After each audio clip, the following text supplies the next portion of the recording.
ይሄ ነው መሆን ያለበት። እሺ እሱ ባለው ሰላም አለይኩም። ወአለይኩም ሰላም ወራህመቱላሂ ወበረካቱ። እንዴት ናችሁ? አለን አማን ነው። አልሐምዱሊላህ። እንዴት ናችሁ? ሰላም።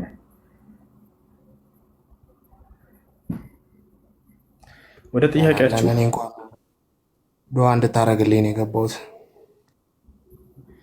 በራሳችሁ ዱዓ ማድረግ ትችላላችሁ።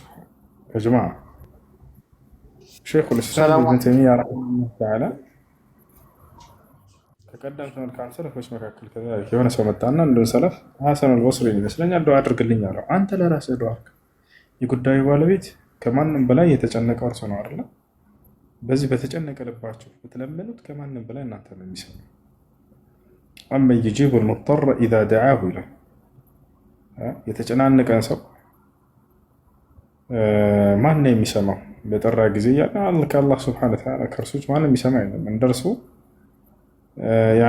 እንደዚህ እንደ ጉዳዩ ባለቤት እንትን አይልም። ያኛው ሰው የሚያደርግልህ ተጨንቆ ከልቡ ላይ ሆን ይችላል ያደርግልሃል።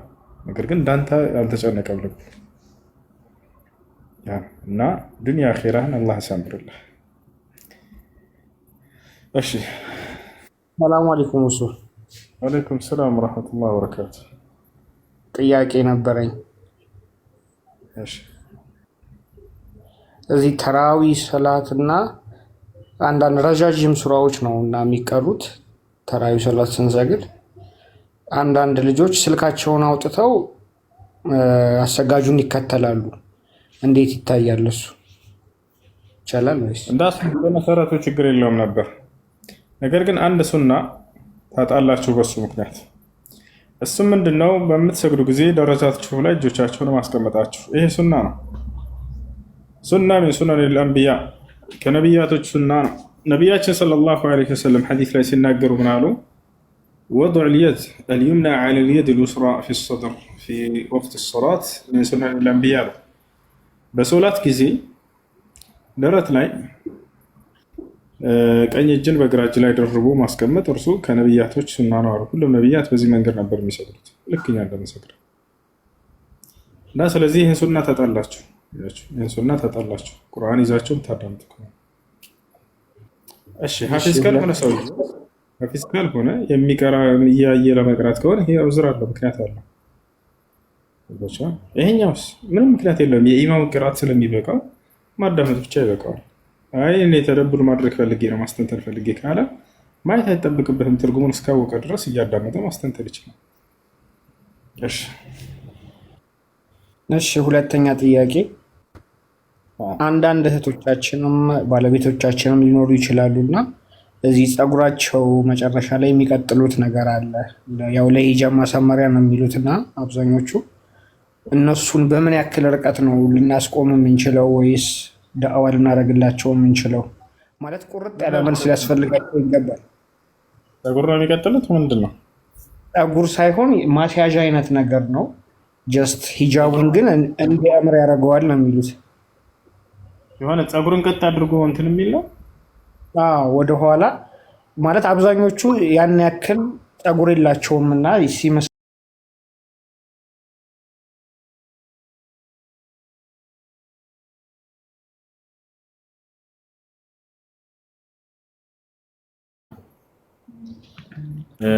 ያ ነው የሚሆነው። ስለዚህ ምንድነው ተውበት ያድርግ ወደ አላህ Subhanahu Wa Ta'ala። አንደኛ አቅም አለው ሰውየው 100 ግመል ገዝቶ ለማን ይስጥሽ? አቅም አለው። ያው ግመል ገዝቶ የመስጠት አቅም አለው። ምን ያርግሽ? አቅም አለው። ከባድ አቅም አለው። ቢያንስ አንድ ግመል እርግጠኛ ነኝ አሁን ዋጋው 60 ሺህ 50 ሺህ ብር ይመስለኛል አንድ ግመል ዋጋ እኮ። ይሄን ገንዘብ ለቤተሰቡ ደሃዎች ካሉ ያካፍላቸው።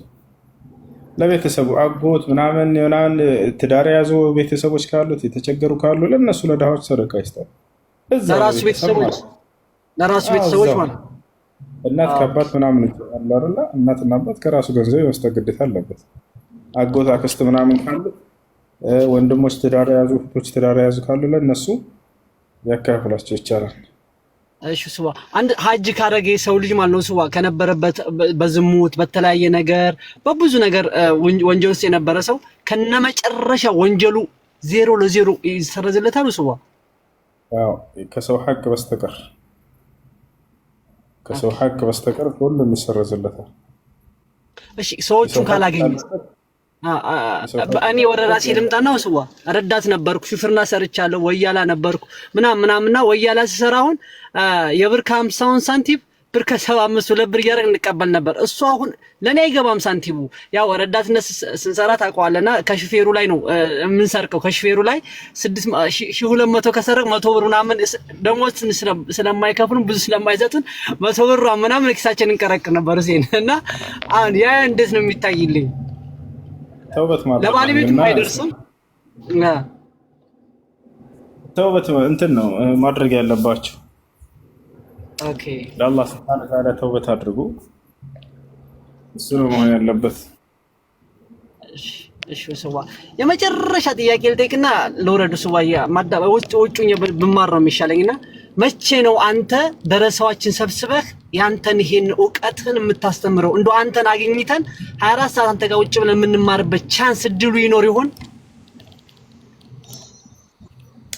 አረ አሁን እየተማመርን ነው። ከዚህ ውጭ ሌላ ቦታ እንኳን የለኝም ወላሂ። ኦኬ እሺ ስዋይ እወዳለሁ። አላህ ያኑርህ፣ አላህ ጤና ዓፊያ አላህ ይስጥህ፣ ከምቀኛ ከሸረኛ አላህ ይጠብቅ ስዋይ። ኢንሻአላህ እኔ ከዚህ ካለሁበት ሀገር ወጥቼ በቃ አንተም ባልደርስ ያንተን 1/4ኛ ለመሆን እሞክራለሁ። በቃ ወደ ዲኔ ለመግባት ወስኛለሁ። ኢንሻአላህ 2026 ጠቅልሌ ነው የምገባው ሀገሬ። አላህ ያግዝህ። እኔ ምንም አይደለሁም እኮ ያ ጀማ ስንት ብለው ዋው አረሱ ስለማይገባ ነው። ምንም እንደዛ ትበል። በጣም ከብዙ ነገሮች እኔ አንድ እንኳን እንዴት እንደመለስከኝ እኔ የማውቀው ከብዙ ነገሮች እያለቀስኩ ነው የምሰማው ሁሉ ጊዜ ማለት ከነበርኩበት ህይወት ምናምን ምኖር አሁን ነጮች ጋር ነውና በቃ ገንዘብ መጣ ምን አለ ሁሉ ነገር አለ፣ ግን ባዶ ህይወት ውስጥ ነው ያለሁት። በቃ ካለ እስልምና መኖር ምንም ዲን አለ መኖር ባዶነት ነው። ሁሌ የሚያሳስበው በቃ የሰው ልጅ ቀብሮ ይመለሳል። ገንዘቡህን ነው የሚፈልገውና ባዶነት ነው የሚሰማኝ ሁሌና እስከምተኛ ድረስ ነው የምሰማህ አንተና ዱአ አድርጉልኝ። በቃ አላህን ዲን እንዳቅም ፈልግ ከዚህ በኋላ በቃ ገንዘብን አየሁት ምንም በቃ እርካታ የለውም። ገንዘብ ባዶነት ነው ያለኝ አሁን በቃ ብቻ ሁላችሁም ዱአ አድርጉልኝ። እስልምናን ብቻ ማወቅ ነው የምፈልገው። እሺ ቀጣይ ጥያቄ አለ። ሾዞኔ አንድ ጥያቄ። እሺ ጥያቄያቸው ምንድን ነው? የኔ ጥያቄ የነበረው ጓደኞቼ አሉና ሰላት ላይ ምናምን ነገር ይሄን አለም አይደሉም። በቃ ዱዓ ምናምን ነገር ላይ ነው ብዙ ጊዜ የሚቀመጡት እና ከነሱ ጋር ዱዓ መቀመጡ ዱዓ ተቀባይነት ይኖረዋል ወይ ሰላት ሳሰግድ? እሱን ጥያቄ መጠየቅ ፈልጌ ነው። ዱዓ ሳይሰግዱ ሰላት ሳይሰግዱ ዱዓ ለነሱ አብዛኛው ሁሌ ማለት ትችላለህ። አሁንም ረመዳን ላይ ምናምን ነገር አብዛኛውን ጊዜ ያው ሰላት ከመስገድ ተራዊ ከመሄድ ምናምን ዱዓ ላይ ነው አብዛኛውን ጊዜ የሚቀመጡትና እንዴት ነው ይሰግዳሉ እና ዱዓ ለማድረግ ይቀመጣሉ? ከተራዊ ሳይሰግዱ ነው ወይንስ ሙሉ በሙሉ ሶላትን አይሰግዱም? ሙሉ ለሙሉ ማለት ይቻላል። ያው ካላስገደድካቸው በስተቀር ወደ ሰላት አይገቡም። የኛ ሰው የዋህ እኮ ነው። ዱዓ ያደርጋል ቁጭ ብሎ ሌሊት ብሎ ወጥሮ ሶላት ግን አይሰግድም። ሶላት ሱቢን ሶላት ዙሁር አሱር ያሳልፋል። ጾመኛ ግን ይጾማል። እንቅልፍን ተኝቶ ይውላል። ማታ ይነሳና ለፊጥራ ምናምን እንትን ይላል። لا حول ولا قوة إلا بالله። ሶላት ከግዴታቸው ለተለው ግዴታ እሱ ነው። ሶላት ካልሰገደ ሰውዬው አማኝ አይደለም። ሶላት ካልሰገደ ሰውዬ የሚሰራው ስራ ሁሉ ከንቱ ነው። أول ما يحاسب به العبد يوم القيامة الصلاة فمن حسنت له صلاته وحسنت له سائر أعماله النبي صلى الله عليه وسلم قالوا الله كما قال መጀመሪያ ለባሪያዎች ስራቸውን የሚተሳሰብላቸው ሶላት ነው። ሶላቱ ያማረለት ሰው ስራ ሁሉ ያምርለታል። ሶላት የሌለው ምንም አያምርለትም። ዘካ ብትሰጥ ዓለምን የሚሞላ ሰደቃ ብትሰጥ ሐጅ ብታደርግ ዑምራ ብታደርግ ዓለምን እንዳው የሌለ ሁሉ መልካም ስራ ሰርተህ ሶላት ካልሰገድክ ሁሉም ባዶ ነው፣ ተቀባይነት የለውም። መን ፋተትሁ ሶላት አልዓስር ፈከአነማ ውቲረ አህለሁ ወማለሁ ነው ነቢ ስ ላ ሰለም። የዓስር ሶላት ያለፈችው ሰው ሙሉ ንብረቱን ቤተሰቡን እንደተነጠቀ ያክል ነው። በሌላ ሐዲስ ላይ መን ተረከ ሶላት አልዓስር ሑቢጠ ዐመሉሁ አሉ። የዓስር ሶላትን የተወሰው ስራው ሁሉ ይታበሳል አሉ። ወላ ዩሕበጡ አልዓመሉ ኢላ ብልኩፍር ፈደለ ሃዛ ዐላ አነ ታሪከ ሶላት ያኒ ካፍር ወተርኩ ሶላት ኩፍር። ሶላትን መተው ይሄ ክህደት ነው፣ ከእስልምና ያስወጣል። እሺ እና እነዚህ ሰዎች ሶላትን መጀመሪያ መስገድ አለባቸው። የመልካም ስራ ሁሉ መሰረት ነው። የመልካም ስራ ሁሉ መሰረት ነው ሶላት። ከሸሃደተይን በመቀጠል የሰውየው የእምነቱ መገለጫ ሶላት መስገድ ነው። ሶላት የጀነት ቁልፍ ነች። ከማ ቃለ ነብዩ ሰለላሁ ዐለይሂ ወሰለም አሶላቱ ሚፍታሑል ጀና፣ ሶላት የጀነት ቁልፍ ነች ብለዋል። ታዲያ ጀነት እንደገባ ለመግባት ሰውዬው ሶላት ከሌለው እንዴት በየትኛው ቁልፍ ነው የሚገባው? ይሄ ነው። እሺ ሌላው ደግሞ ትንሽ መጽሐፍ ለመጻፍ እሞክራለሁ እና የንጽጽር መጽሐፍ ምናምን ከመጽሐፍ ቅዱስ ነው ባይዘዌ እኔ ሰለምቴ ነኝና አቃል ብዙ ይሄ እንትን ላይ ምናምን ነገር ብዙም አይደለሁም። ያው ሳነብ ምናምን ነገር ነው እንጂ ትንሽ ለመጻፍ ምናምን ነገር እሞክራለሁ። ግን ያው የመሰላቸት ምናምን ትንሽ ስላለብኝ ያው አንዴ ተወዋለሁ አንዴ ጀምረዋለሁ እና እነዚህ ነገሮች በታገዘኝ ምናምን ነገር ደስ ይለኛል። ግሩፕ ያልከው ላይ መግባት ፈልጋለሁ። ትምህርት ምናምን ያልከው ላይ የተወሰነ ጊዜ ጀምሬ ነበረ፣ በመሀል አቋርጫለሁ። ኢንሻአላህ የሰለማችሁ ልጆች ትምህርት ላይ ያልሆናችሁ ሆነ የሆናችሁ ጥሩ የምትማሩበት ግሩፕ ሊመሰረት ስለሆነ ያስተውላችሁ ስልክ ቁጥርና ማተውን ያላችሁበት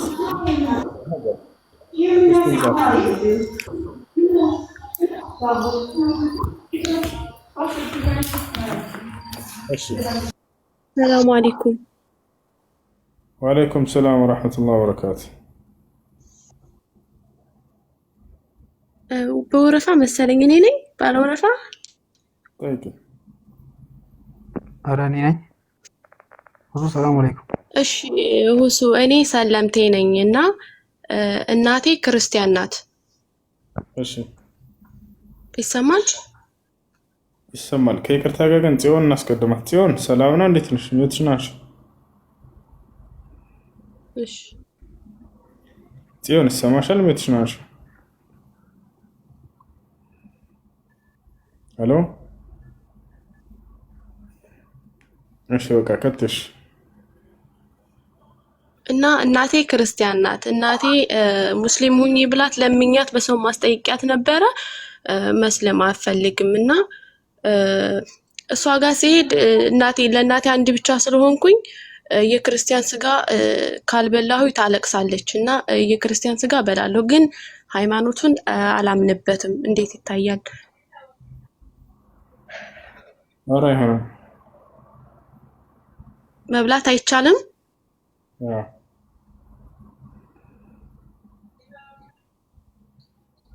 እሷ ቤትም ሶላት መስገድ አይቻልም? ሶላት መስገድ ትችላለች፣ ችግር የለም። ማለት ይሄ እንትን ምንድነው ስዕል አድኖ ምናምን ቤት የተለጣጠፈ ነገር አለ፣ ችግር የለውም?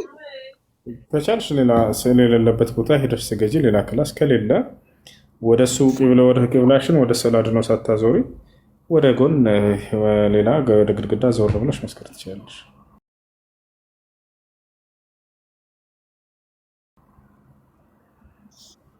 መርሃባሽ ጀዛክላ ኸይር። ባለቤቴም ወያላ ነው እና ወያላ እያለ ማለቴ መናኸሪያ ነው የሚሰራው። ዝም ብሎ አያውቅም፣ ያን ያክል ጃሂል ነው በመሰረቱ። ማለት እኔ ይሻላለሁ ከሱ፣ ቢያንስ ስዴት አስተምሮኛል ብዙ ነገር ማለት ነው።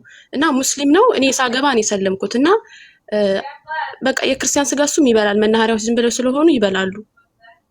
በቃ እሱም ተው ብለው አይሰማኝም እና ይበላል። እሱም አይቻልም ማለት ነው።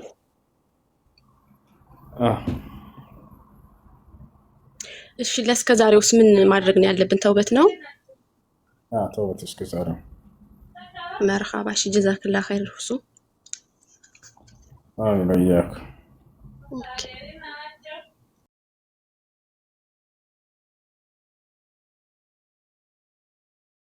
ይሁን ከይቅርታ ጋር አንድ ልጅቷ ባለችው ላይ የሆነ ጥያቄ ነበረኝ። እሺ